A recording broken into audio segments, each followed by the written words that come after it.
Bonjour les Itata, bienvenue dans votre émission Coûtez ça. Savez-vous qu'il existe un observatoire des finances des communes en Martinique?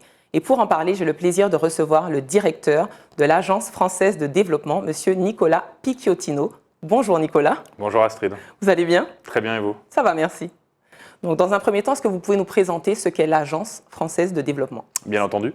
L'AFD, l'Agence française de développement, est un établissement public qui a été créé en 1941, donc détenu à 100% par l'État, dont l'objectif est de mettre en œuvre les 17 objectifs de développement durable, les ODD, qui nous permettent de notamment essayer de lutter contre le changement climatique et de permettre à tout à chacun de mieux vivre. Très bien. Donc cet observatoire des finances, il est nouveau?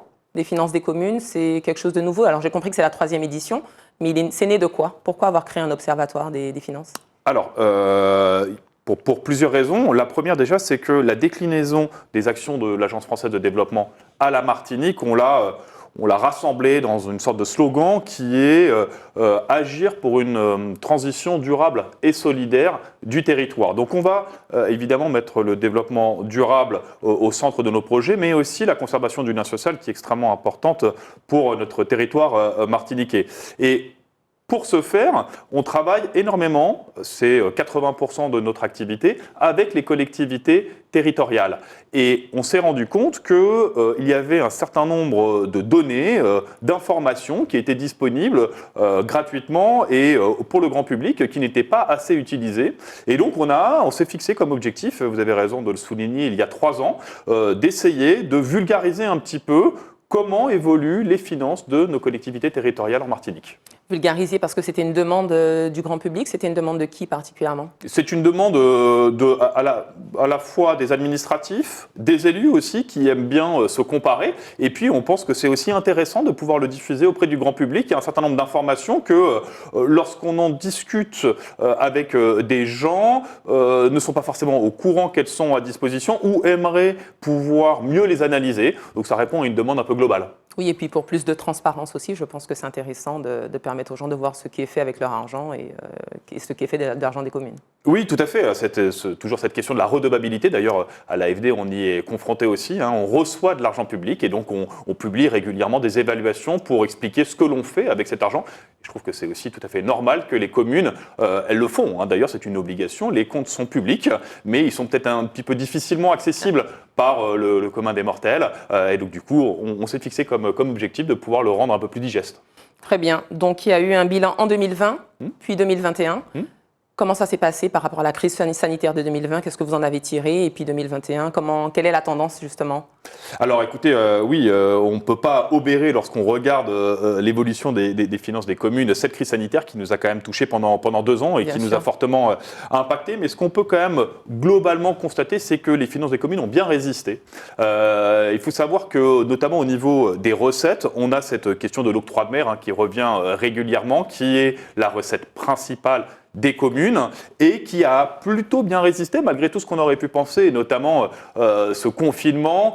On a continué à consommer en Martinique, il faut le dire. L'INSEE d'ailleurs le montre très régulièrement et donc en fait quand on consomme il y a de l'octroi de mer et c'est de l'octroi de mer, c'est des recettes pour les communes. Et ce qu'on peut noter par exemple sur l'évolution des communes en 2021 et de leurs finances, c'est que l'augmentation des dépenses c'est à 80% grâce à l'octroi de mer. Très bien. J'ai cru comprendre pendant le confinement et puis au sortir de la crise sanitaire, il y a quand même une explosion du prix de l'énergie. Comment ça se passe justement pour la tendance 2022? Est-ce que vous avez déjà un bilan ou c'est encore en cours? Ça devient difficile là? Ça devient difficile, vous avez tout à fait raison de le souligner. Le directeur d'EDF d'ailleurs a annoncé une augmentation, je ne veux pas me planter, mais je crois que c'est autour de 15%, qui est, il faut quand même le dire, extrêmement limité par rapport à ce qui se passe au niveau mondial. Donc il faut noter, c'est le bouclier tarifaire de l'État, que oui, on a une augmentation, 15% c'est énorme, et je pense notamment aux populations qui sont défavorisées. On sait, 30% de la population martiniquaise est sans emploi, 50% des jeunes sont au chômage, donc ça fait quand même des populations qui sont très sensibles à ces augmentations. Donc oui, c'est beaucoup, mais il faut essayer aussi de voir le fait qu'il y a des efforts qui sont faits et que ce n'est pas autant que ce qu'on aurait dû payer. Très bien. Les dépenses des communes sont liées à quel type de dépenses en général des communes? Alors, les principales dépenses des communes, et c'est d'ailleurs ce que l'on pointe dans l'Observatoire, ce que l'on répète, c'est la masse salariale des agents. Et ça, pour le coup, on le montre assez facilement dans l'Observatoire. En Martinique, mais de manière générale sur les territoires ultramarins, on dépense beaucoup trop en masse salariale. Un chiffre, on utilise 65% des recettes des communes pour payer la masse salariale. À titre de comparaison, en métropole, c'est 48%. Un autre chiffre quand même, on utilise 972 € à la Martinique par habitant pour payer donc, les salaires des agents municipaux. On est le plus mauvais des départements d'outre-mer, à part la Guadeloupe qui nous dépasse. Je n'ai pas envie de faire de comparaison trop flatteuse, mais oui, il y a un énorme sujet, de manière générale en outre-mer et encore plus en Martinique. Ce qu'il faut savoir quand même, c'est que ces dépenses-là qui sont faites, ce sont des dépenses qui vont empêcher les communes de réaliser ce qu'elles devraient faire en priorité, c'est-à-dire des investissements pour répondre aux besoins des populations. Et comment on pourrait alléger justement ce surplus, cet excès? C'est compliqué. Écoutez, c'est un de nos principaux rôles.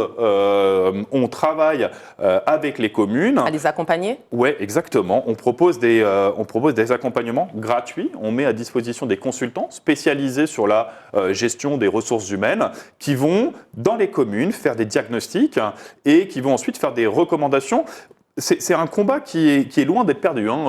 C'est pas parce qu'il y a cette force de l'habitude qui perdure qu'il faut pas prendre le taureau par les cornes. Vraiment, on a beaucoup d'exemples de communes qui, en 2-3 ans, redressent la situation de manière assez exceptionnelle. Je veux notamment citer la ville de Ducos. En 2 ans, on est passé d'une commune qui était en déficit à une commune qui est maintenant positive et qui peut de nouveau réinvestir. En 2 ans, c'est quand même assez exceptionnel pour être noté. Il y en a beaucoup d'autres. Et oui, on propose des diagnostics.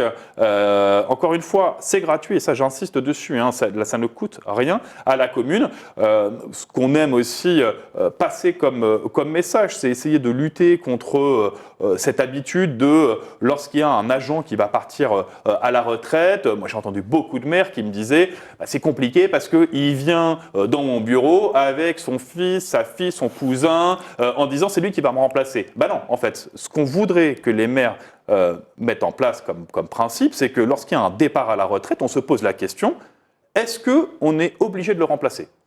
Est-ce qu'on est obligé de le remplacer ? Peut-être oui, évidemment, il y a des fonctions dont on a besoin de remplaçants. Et puis, il y a peut-être d'autres besoins dans la commune qui pourraient être pourvus. Et puis, peut-être que c'est l'occasion de supprimer un coût et donc de pouvoir investir de nouveau dans d'autres projets beaucoup plus importants pour la population. Très bien. Je sais qu'il y a un gros problème aussi lié à l'utilisation des subventions. Est-ce que vous pouvez nous en parler ? Oui, tout à fait. C'est un énorme sujet. D'ailleurs, on est en train de faire le bilan de la consommation des fonds européens pour la dernière période du programme opérationnel. Et on va rendre beaucoup d'argent, plusieurs dizaines de millions d'euros à l'Europe. C'est énorme. C'est énorme. Encore plus quand on sait les besoins du territoire en termes d'investissement. C'est lié à différents sujets, mais nous, le sujet qui nous concerne particulièrement, c'est essayer d'aider les communes à mettre en œuvre ces projets. Et pour ce faire, on va y répondre de 2 manières principales. Premièrement, on va aussi mettre gratuitement à disposition des communes des consultants qui vont venir les aider à structurer le marché, à le financer en utilisant au maximum ces différents leviers de subvention qui existent. Et puis, on va aussi leur permettre de suivre le chantier parce qu'il est difficile de dire à une commune embaucher un ingénieur, ça coûte cher, évidemment, c'est un cadre de catégorie A, alors que dans le même temps, on leur dit baissez votre masse salariale, donc on leur met gratuitement ces ingénieurs. Et puis à la fin, ils vont aussi s'occuper des remontées de dépenses pour être sûr que les communes touchent les subventions, ce qui est quand même important. Et puis, il y a cette deuxième problématique qui est liée au principe même du fonctionnement des subventions. Les subventions ne sont versées que lorsque le travail a été réalisé. Et donc, en fait, il faut que les communes avancent les fonds. Et on vient de le dire, la situation financière des communes n'est quand même pas exceptionnelle à la Martinique. Beaucoup ont des tensions de trésorerie. Et donc nous, on a un instrument qui s'appelle le prêt de préfinancement qui va permettre d'avancer les fonds à la commune, qui va nous rembourser une fois que le travail a été réalisé et donc elle a touché sa subvention. Très bien. Donc j'ai aussi lu qu'il y a beaucoup de projets immatures, des projets qui n'aboutissent pas, ce qui fait que on ne peut pas forcément bénéficier de ces subventions. Est-ce que c'est lié aussi à un problème administratif ? Oui, il y a un vrai sujet d'organisation au sein des communes, mais cette problématique-là, je pense qu'on arrive à la traiter avec nos consultants qui viennent, et c'est ce qu'on dit, qu'on passe comme message aux administratifs et aux élus des communes. Saisissez-nous très rapidement, dès que vous avez l'idée du projet, parce qu'on peut vous aider à la maturer, cette idée. On va faire des études qu'on appelle des études de pré-faisabilité. On n'est même pas dans la faisabilité, on va juste regarder si l'idée qui a été portée par les élus est viable. Et voilà, est-ce qu'elle fonctionne? Est-ce qu'il ne faut pas la retravailler pour ensuite pouvoir passer une étude de faisabilité? Donc oui, vous avez tout à fait raison de noter, il y a beaucoup de projets qui sont immatures, mais encore une fois, ce n'est pas une fatalité, excusez-moi. On a la possibilité de les rendre beaucoup plus matures. Il y a déjà des communes que vous avez accompagnées pour des projets où c'est encore au balbutiement, ils ne sont pas encore conscients du potentiel pouvoir que peut leur apporter l'agence française, où ils hésitent? Qu'est-ce qui fait que... On travaille avec 30 des 34 communes de la Martinique. Donc oui, elles sont à peu près toutes conscientes de ce qu'on peut offrir. On est d'ailleurs ravis. L'augmentation, enfin, il y a peut-être un chiffre à avoir en tête. En 2018, on avait fait 60 millions d'euros de financement pour les collectivités territoriales. En 2021, on avait fait 170 millions. Donc oui, on est sur une tendance qui croît, très positive. Et encore une fois, moi, ce à quoi je crois beaucoup, c'est le pouvoir de l'exemple, en fait. Et on communique beaucoup sur les communes pour lesquelles ça fonctionne. Et encore une fois, vous avez nommé Ducos tout à l'heure. Oui, il y a Ducos, mais on met aussi beaucoup en avant Rivière-Salée. Rivière-Salée, c'est une commune dont les finances sont parfaitement saines, avec un maire qui est hyper volontaire. Et regardez, ils ont toutes leurs écoles qui sont confortées parasismiquement. Déjà, c'est quelque chose d'exceptionnel. C'est un de vos combats aussi, le confortement parasismique? Tout à fait. On va y revenir juste après, si vous le voulez. Mais un autre exemple, c'est que parce que c'est hyper bien subventionné, donc ça ne coûte pas trop à la commune. Mais là, ils sont en train de réaliser un hôtel de ville aux dernières normes de qualité environnementale, HQE, avec des panneaux solaires sur le toit, des systèmes de récupération d'eau de pluie, des ouvertures pour limiter l'utilisation de la climatisation, des ombrières aussi pour limiter la chaleur. Voilà. C'est quelque chose qui va encore plus faire rayonner la commune. C'est de la commande publique, c'est un projet de 17 millions d'euros, si je ne me plante pas. Ça donne du boulot aux entreprises et ça va faire rayonner la commune. Donc oui, ce sont des beaux projets. Et ça, cette commune a réussi à le faire parce que ses finances sont saines. Alors justement, on parlait de tout ce qui est parasismique. On est sur une terre sismique, hein, ça on ne va pas se le cacher. On a un gros séisme qui nous pend au nez. Qu'est-ce que vous pouvez proposer aux communes justement dans cet accompagnement à conforter leur bâti ou conforter tous les établissements recevant du public? Oui, vous avez tout à fait raison. On parle beaucoup du Big One qui va nous arriver. On ne sait pas quand, mais il va nous arriver forcément et ça va avoir un impact immense sur le territoire martiniquais. Il y a un chiffre qui est particulièrement inquiétant, c'est qu'aujourd'hui, il y a 36% des élèves qui sont dans des écoles confortées parasismiquement.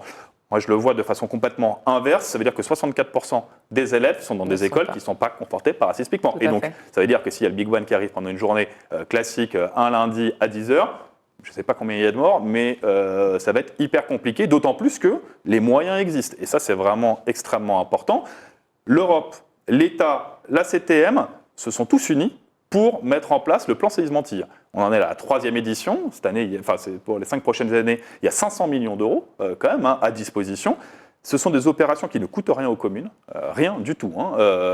Et en plus, à l'AFD, pour accompagner ce sujet qui nous semble primordial, on a monté une sorte de package où à la fois on prend des consultants qui viennent et qui font tout le projet à la place de la commune. On met nos prêts de préfinancement pour avancer les fonds et quelquefois il y a un reste à charge de 5% pour la commune qui va être compensé par le FCTVA, donc ça va même faire des opérations bénéficiaires. On le prête sur 20 ans. Pendant très longtemps, c'était à taux zéro. Vous savez qu'avec la remontée des taux, c'est plus le cas. Mais ça reste des taux très compétitifs. Donc, en fait, on attend les communes qu'elles viennent nous voir et qu'elles nous disent « confortez nos écoles » parce que c'est gratuit, c'est simple. Et c'est vital pour le peuple. Et c'est extrêmement important. Et encore une fois, moi j'en appelle à la responsabilité des maires.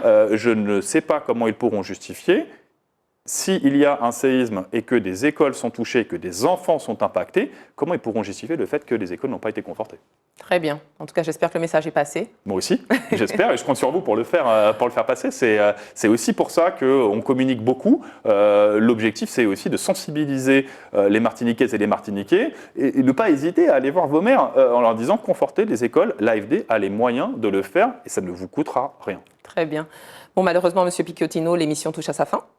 Donc, je rappelle que vous êtes directeur de l'Agence française de développement. Donc, les chiffres sont consultables sur Internet par la population. Tout à fait. Donc, on rappelle le site afd.fr. Ouais. On a aussi data.gouv.fr. Data.gouv.fr, c'est pour l'ensemble des données financières des communes. Donc, c'est ce qu'on a extrait, nous, on est allé sur ce site, on a extrait, puis ensuite, on a fait l'observatoire. Mais toutes les infos sont sur afd.fr/Martinique. Très bien. Merci beaucoup. Merci pour cet échange. Merci à vous et à très bientôt. À très bientôt. Au revoir. Merci beaucoup les Itata, j'espère que cet échange vous a plu et quant à nous, je nous dis à très bientôt pour un autre Coutez ça.